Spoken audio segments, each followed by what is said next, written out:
नमस्कार दोस्तों, मैं अजीत सर रीजनिंग आपके अपने YouTube channel technical study point में एक बार फिर से स्वागत करता हूं। तो दोस्तों, आज हम रीजनिंग का एक बहुत ही इंपॉर्टेंट टॉपिक पढ़ने जा रहे हैं। आज हम पढ़ने वाले हैं रैंकिंग टेस्ट क्रम परीक्षण। और रैंकिंग टेस्ट में आज हम पढ़ने वाले हैं ओवरलैपिंग और नॉन ओवरलैपिंग का केस। तो देखिए, हम इसे स्टार्ट करते हैं कि ओवरलैपिंग नॉन ओवरलैपिंग का केस क्या होता है। कि हमसे क्वेश्चन पूछा जाता है और हमसे जब भी टोटल संख्या पूछी जाती है कि कुल इस पंक्ति में कुल कितने छात्र होंगे, कुल कितने विद्यार्थी होंगे, तो वहां पर हमारे जब भी कुल पूछा जाता है तो वहां पर हमारे दो आंसर आने की पॉसिबिलिटी होती है, एक तो अधिकतम और एक मिनिमम। तो इसका हम कैसे पता लगाना, जैसे देखो हम क्वेश्चन से यहाँ पर इसको समझने की कोशिश करेंगे। क्वेश्चन हमें दे रखा है कि लड़कों की एक पंक्ति में राम का बाएं से स्थान 20वां है तथा श्याम का दाएं से स्थान 25वां है। यदि दोनों के मध्य में 15 लड़के बैठे हैं तो पंक्ति में कुल लड़के कितने होंगे। अब यहाँ पर ये क्वेश्चन है, हमसे पूछा कि पंक्ति में कुल कितने लड़के होंगे। तो यहाँ पर हमारे दो आंसर आते हैं। एक तो हमारा अधिकतम की पंक्ति में अधिकतम कितने हो सकते हैं और कम से कम कितने हो सकते हैं। तो देखिए, अब हमें सबसे पहले पता लगाना है कि ये जो क्वेश्चन है वो ओवरलैपिंग केस का है या नॉन ओवरलैपिंग केस का है। लेकिन पता कैसे लगाना है, तो उसके लिए देखो सबसे पहले हम क्या करेंगे कि जो भी यदि ओवरलैपिंग केस होगा, ओवरलैपिंग केस में हमेशा दो आंसर आते हैं हमारे। एक तो आता है अधिकतम संख्या और एक आता है हमारा न्यूनतम संख्या को दर्शाता है। जब भी अधिकतम आएगा तो उसके लिए हमें क्या करना है, L plus M plus R सबको क्या कर देना है, जोड़ देना है। L का मतलब लेफ्ट बाएं से स्थान, प्लस M का मतलब मिडिल मध्य के, प्लस R का मतलब दाएं से स्थान, बाएं से स्थान मध्य के प्लस दाएं से स्थान सबको जोड़ देंगे तो वहां पर हमारी जो संख्या निकलेगी वो निकल जाएगी अधिकतम। न्यूनतम के लिए हम क्या करते हैं, बाएं से प्लस दाएं से माइनस मध्य के माइनस 2 करते हैं तो हमारी यहां पर जो आंसर निकल के आएगा वो कौन सा आएगा, न्यूनतम। और जब भी केस हमारा नॉन ओवरलैपिंग का होगा तो नॉन ओवरलैपिंग के केस में केवल हमारा एक आंसर आता है। नॉन ओवरलैपिंग के केस में हमारा केवल कितना आंसर आता है, एक आता है, वो भी कौन सा आता है, अधिकतम आता है। और अधिकतम के लिए हमें क्या करना है, L plus R plus M तीनों को क्या कर देना है, हमें ऐड कर देना है। अब देखो, अब सबसे पहले बात आती है कि ये जो क्वेश्चन है पता कैसे लगाना है कि ये ओवरलैपिंग का है या नॉन ओवरलैपिंग का है। तो हमें कुछ नहीं करना, सबसे पहले हमें पकड़ना है मध्य की वैल्यू को। मध्य की वैल्यू को हमें पकड़ना है और इधर हमें पकड़ना है बाएं और दाएं की वैल्यू में से जो वैल्यू छोटी है। तो यहाँ छोटी वैल्यू कौन सी है, बाएं की है। बाएं से कितना, 20। तो हमें यह देखना है कि जो हमें मध्य की वैल्यू दे रखी है, यदि मध्य की रैंक छोटी या बराबर होगी किससे, छोटी रैंक -2 से, तो वहां पर हमारा कौन सा केस बनेगा, ओवरलैपिंग का। कहने का मतलब ये कि सबसे पहले हमें हमारी जो भी मध्य की रैंक दे रखी है, मैं यहां से इसको साफ कर रहा हूं।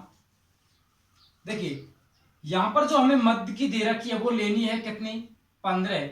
और जो मध्य की रैंक है उसकी तुलना करनी है हमें छोटी रैंक -2 से। छोटी रैंक -2 से तुलना करनी है।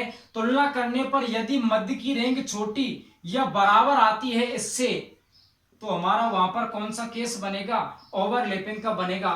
तो देखिए, मध्य के 15, 20 में से 2 गए 18, छोटी रैंक -2, छोटी रैंक 20 में से 2 माइनस किया कितना, 18। अब मुझे ये बताओ कि जो मध्य की रैंक है वो छोटी रैंक -2 से छोटी है या बड़ी है। ये जो साइन है ये हमेशा छोटे का है, ये होता है बड़े के लिए, और ये हमारा होता है बराबर। ठीक है, तो यहां पर देखो 15 ये मध्य की रैंक थी और ये छोटी रैंक -2 की है।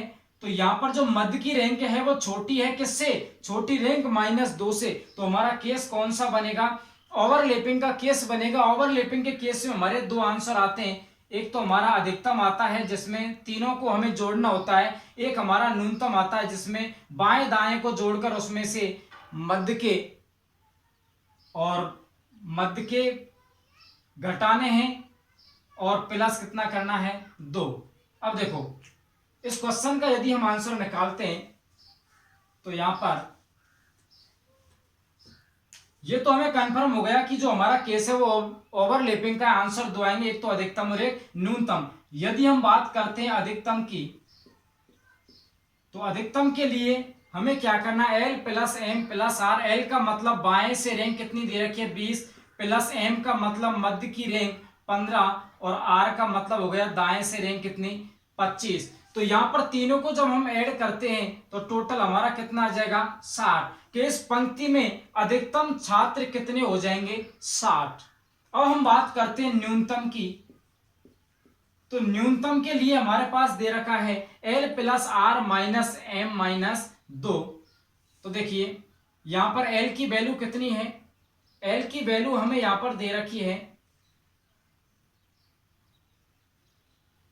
एल की वैल्यू हमें दे रखी है बाएं से कितनी 20 प्लस दाएं से 25। उसके बाद माइनस करना यहां पर हमें देखो कितना,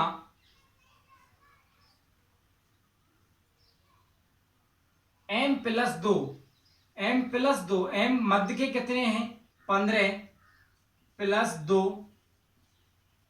तो यहां पर 20 और जब हम 25 को ऐड करते हैं तो कितना आ जाएगा 45। इसमें से माइनस कर देना है 15 और 2 कितना 17।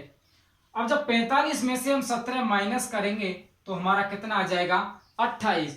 तो दोस्तों इस क्वेश्चन के यहां पर दो आंसर आएंगे। यदि पूछा जाए कि पंक्ति में अधिकतम छात्र कितने होंगे तो कितने होंगे 60। यदि पूछा जाए पंक्ति में न्यूनतम छात्र कितने होंगे तो कितने होंगे 28। लेकिन हमसे ना तो अधिकतम पूछा है ना न्यूनतम, हमसे पूछा है कुल लड़के कितने होंगे। अब डिपेंड करेगा ऑप्शन पर। यदि ऑप्शन में हमें ये दे रखा है तो ये आंसर हो जाएगा, यदि न्यूनतम दे रखा है तो न्यूनतम आंसर हो जाएगा, यदि दोनों दे रखा है तो हमारा आंसर क्या हो जाएगा दोनों हो जाएगा। तो ये समझ में आया होगा। आगे चलते हैं अगले क्वेश्चन की ओर।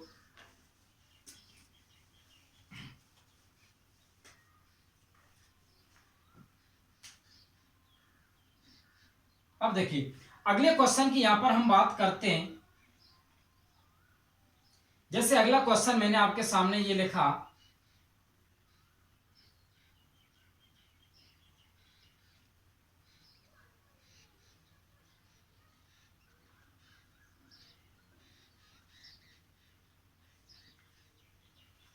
देखिए अब अगला क्वेश्चन आपके सामने है कि लड़कों की एक पंक्ति में राम का बाएं से 20वां स्थान है तथा श्याम का दाएं से 25वां स्थान है। यदि दोनों के मध्य में 18 लड़के बैठे हैं तो पंक्ति में कुल लड़के कितने होंगे।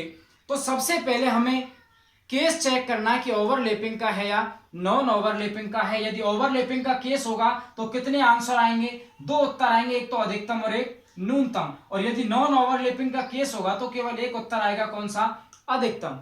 अब देखो केस कैसे चेक करना है, हमें तो मध्य की वैल्यू उठानी है। मध्य की वैल्यू कितनी है 18। मध्य की वैल्यू की तुलना करना है छोटी रैंक -2 से। छोटी रैंक कितनी है 20, छोटी रैंक कितनी है 20 -2, इससे तुलना करनी है। तो देखिए 18, 20 में से 2 गया तो कितना 18। जो मध्य की रैंक है वो छोटी रैंक -2 के क्या है बराबर है। तो यहां देखिए जब भी मध्य की रैंक छोटी या बराबर होती है छोटी रैंक -2 से, तो केस कौन सा बनता है ओवरलैपिंग का। यदि मध्य की रैंक छोटी होगी या बराबर होगी तो दोनों कंडीशन में कौन सा केस बनेगा ओवरलैपिंग। जब भी ओवरलैपिंग केस बनता है तो आंसर उत्तर दो आते हैं, एक तो अधिकतम और एक न्यूनतम। अधिकतम के लिए तीनों वैल्यू को हमें ऐड कर देना होता है, ठीक है। तो देखिए यहां पर इसका आंसर हम निकालते हैं। तो यहां पर हम बात करते हैं अधिकतम कि पंक्ति में अधिकतम छात्र कितने होंगे। तो अधिकतम के लिए हमें क्या करेंगे, तो यहां पर बाएं से प्लस मध्य के प्लस दाएं से सबको यहां पर हम ऐड करेंगे। तो देखिए कितना आ जाएगा ये,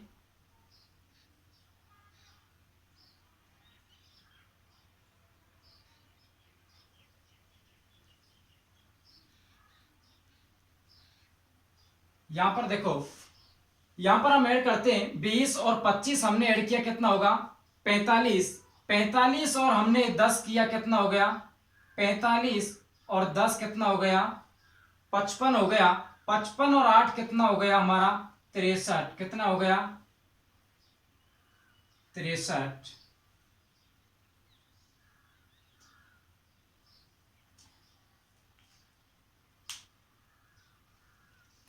देखिए एक बार दोबारा से यहां पर जेड ऐड कीजिए। 20 और 25 कितना हो गया 45। 45 और 8 हम बात करते हैं, 45 और 8 हमारा हो गया 53। 53 और 10 हमने किया, कितना हो गया 63। ये तो हमारा हो गया अधिकतम। अब हम बात करते हैं न्यूनतम। न्यूनतम के लिए हमें क्या करना है कि बायां प्लस दायां करना है, उसमें से माइनस कर देना है मध्य के और प्लस 2।